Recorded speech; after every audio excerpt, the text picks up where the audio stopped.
કેમ છો બધા મજામાં? મારી ચેનલમાં તમારું સ્વાગત છે. તો મમ્મીએ જમવામાં સોરાનું શાક અને રોટલી બનાવી છે. હું તમને હમણાં બતાવું. આ સોરાનું શાક છે અને આ રોટલી છે. આ બનાવ્યું છે આજે જમવાનું ઉપરનું.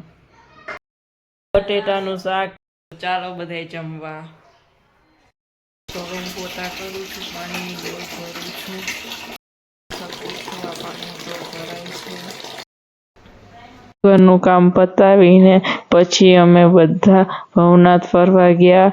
ભવનાથ બધું ફરી લીધું. ત્યારબાદ અમે લાલો મૂવી જોવા ગયા. માંગો 20 આપે 30 હતો.